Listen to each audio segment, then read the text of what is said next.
Hello and good Monday morning to you, my radiant, candied, pecan crusted, cuttlefish cob salads. Coffee cheers to you. It is I, Hallie, with today's weekly reading book review. I think it's episode 2 for this fair month of July.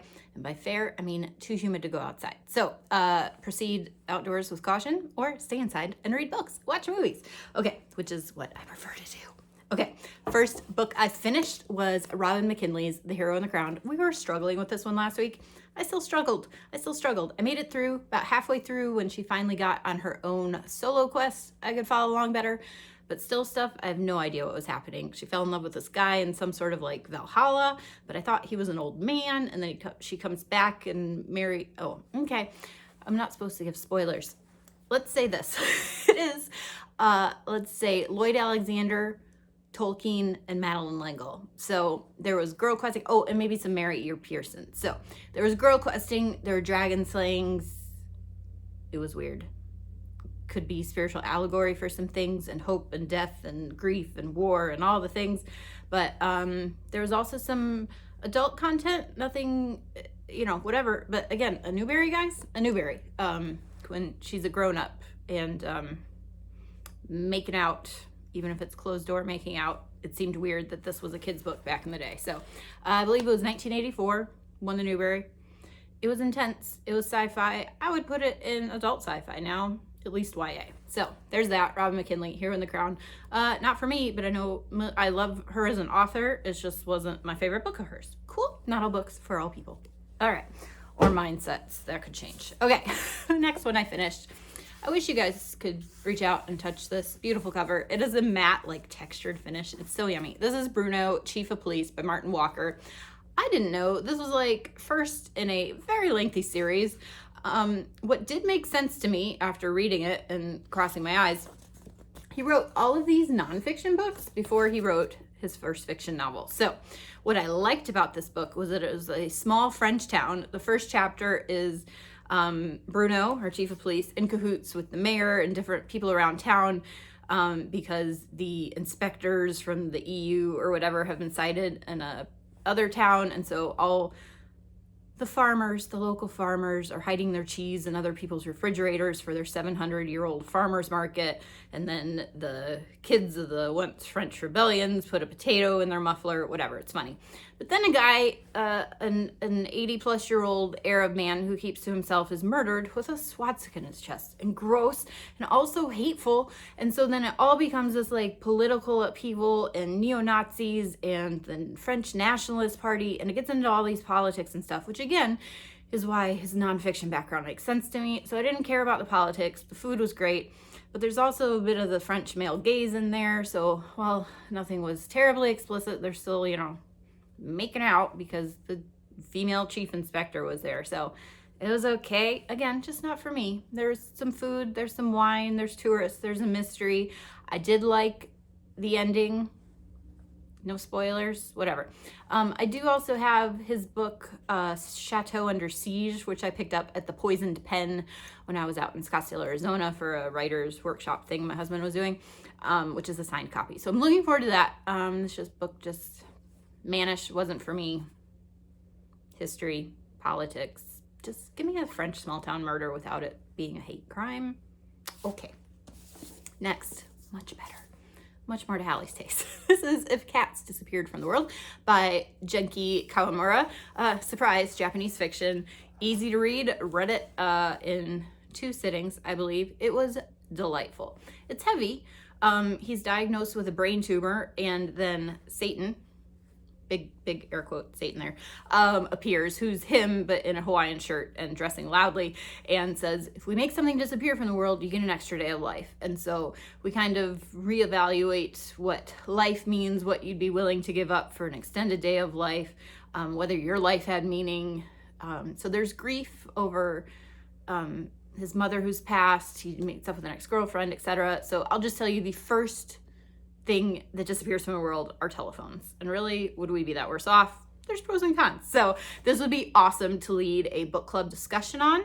if you're local and know where my day job is, perhaps this will be in the lineup if that happens. But love this, would love to reread it and talk about it with friends for opinions, and had some great lines in there. So again, If Cats Disappeared from the World, I love the like silk screen-esque cover art.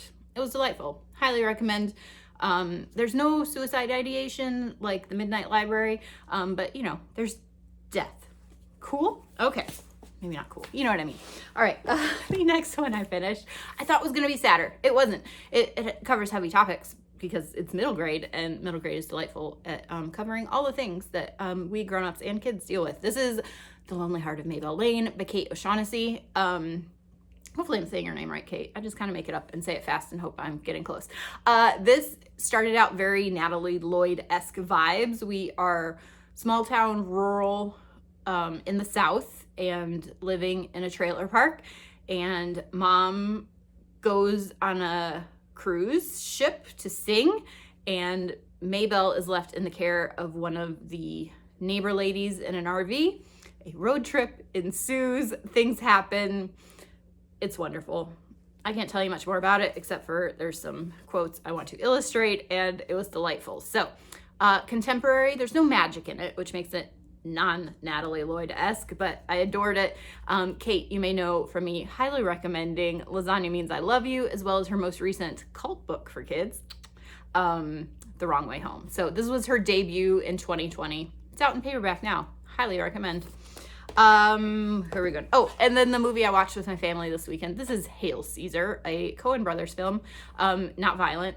I don't really know that I've ever seen another Coen Brothers film, but irrelevant, hilarious, true, meaningful, moving, as well as ridiculous. So if you're religious, watch with an open sense of humor.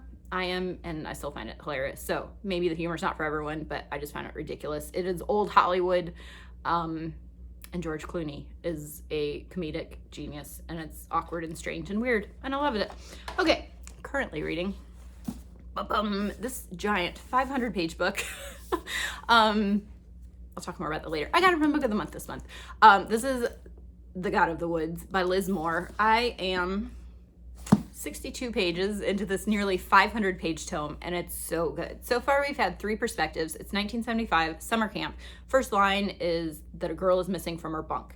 Well, the girl happens to be the goth/punk daughter of the family who owns a camp, very wealthy family who lives up on the hill and never interacts with the campers. So things are happening. We don't even know if it's a crime or if she ran away, etc. And so we're getting the perspective of the counselor, the mother up on the hill, whose other son has also gone missing under mysterious circumstances, which we don't know about yet, and one of the fellow campers who's also an outsider amongst all these Ivy League kids who are at camp for the summer in New York, the state of the Adirondacks. I think that's in New York. Anyway, God of the Woods. I don't know why we get this awesome pink nail polish instead of like blood on the cover, so I'm intrigued. It's also maybe more lavender orchid. It doesn't matter, but it's a pretty color. So this also happened to be a B&N Book of the Month pick. I'm intrigued. I'm reading. I'm enjoying. Keep you posted. For Fluffy, a short rom-com. I may read this next. Nora Goes Off Script. Looking forward to it.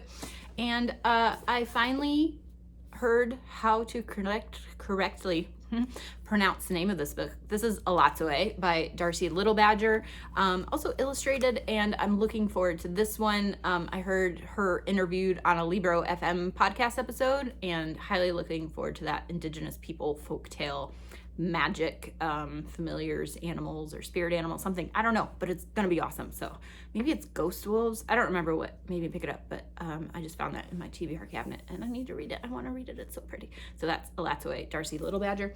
And you may have seen my reel that I got to meet the Ashley Poston. This is a novel love story, her latest, signed to me. Hooray. Love this cover. Looking forward to that one. Portal Fantasy with all the rom-com tropes, and I'm so excited. Read my blog post about that if you want.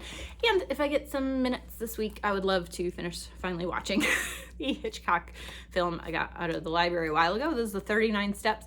And I swear I saw a comedy production of this at a local theater, but maybe it's just 2 separate stories with the same names, or I'm just insane, because that was hilarious. This is like, you know, Hitchcock thriller. So I have no idea, but we'll see. keep you posted. I'm gonna drink coffee. After I do that, I will be in the studio making stuff, and I'm so excited. So I'll get to color for the rest of the day after I do my errands. So, all right, love you guys. Let me know what stories you're reading, loving, enjoying, and we'll chat soon. Okay, cool.